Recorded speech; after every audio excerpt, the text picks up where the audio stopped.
All right, hello everyone. Tonight we're going to talk about basically just the very basics of integers, just trying to understand what an integer is and how they work, why we work with them, and what sort of situations we might see them in the real world. So we're going to start with the very basics, just identifying positive numbers and negative numbers.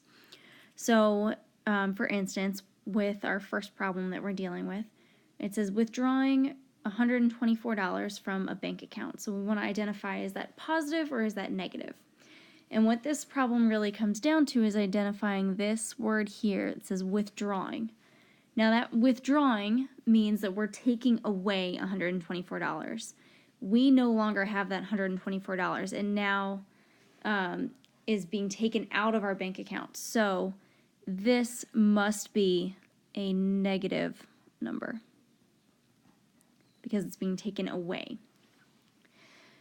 Now number two, similarly, it says paying $25 to ride in a taxi cab. So again, you no longer have those $25, you're giving them to the cab driver. So that is also going to be a negative number. All right, now I want you guys to pause the video and see if you can try numbers 3 and 4 on your own. All right, so now let's try another example or another type of problem where we've got to graph integers and their opposites. So for instance, number 5 says we're trying to graph number -4.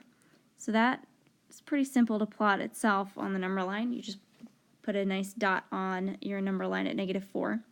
Now we're looking for its opposite, and you'll remember from the notes that you took, opposite means it goes on the other side of the number line from 0, but it's the same distance from 0. So if we look here, -4 is of course 4 units away from 0, right? 1, 2, 3, and 4. So we need to find 4 units from 0 on the other side. 1, 2, 3, and 4. So notice, all you need to do to find the opposite is really just change the sign. So if it's a negative number, your opposite is going to be the positive form of that number. So if we look at our example for number 6, we're looking for +6 on the number line is right here. So to plot its opposite, that's just going to be the negative version, which is right over here. Now, just like with the last problem, I want you guys to try numbers 7 and 8 on your own. All right, now we're going to try to plot the absolute value. This is another vocabulary term that you learned in your notes, okay? The absolute value just means the distance from 0. And I write that one down because it is very easy to forget, okay? And it's very important to remember. The absolute value just means the distance from 0, okay? And we use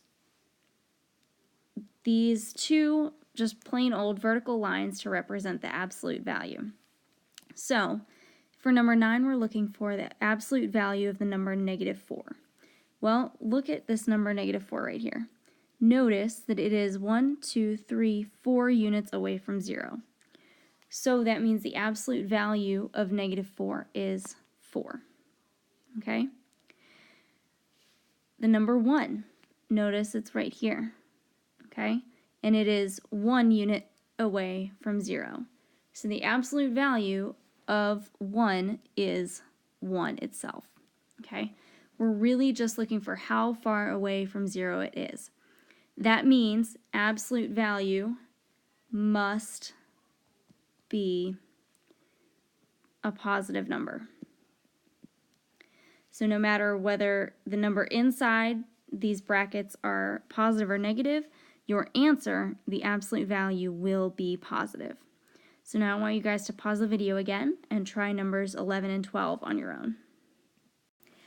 All right, and our last problem for tonight talks about the highest point in the state of Colorado, saying it's Mount Elbert, and it rises 14,433 feet above sea level, and we want to write the elevation as an integer.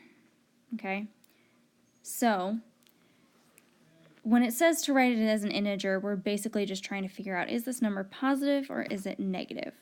So looking at the problem, it says it's 14,433 feet above sea level, okay?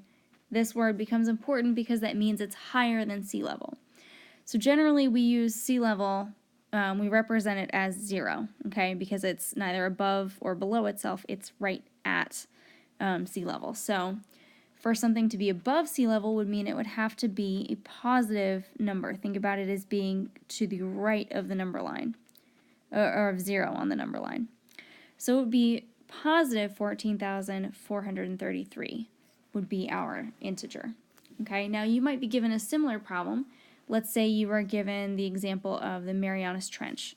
Now the Marianas Trench is about 11,000 meters below sea level.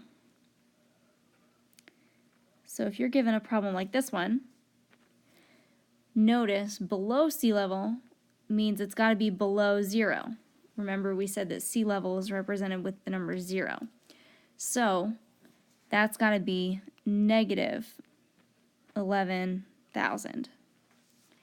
All right, so now that you've got number 13, I want you guys to go ahead and try number 14 on your own. So you can pause the video now. Once you've completed number 14, then you are done with the first side of this sheet, okay? That means you're done with your work for this evening. So you guys can go ahead and set this stuff aside. Great work today, and I will see you tomorrow.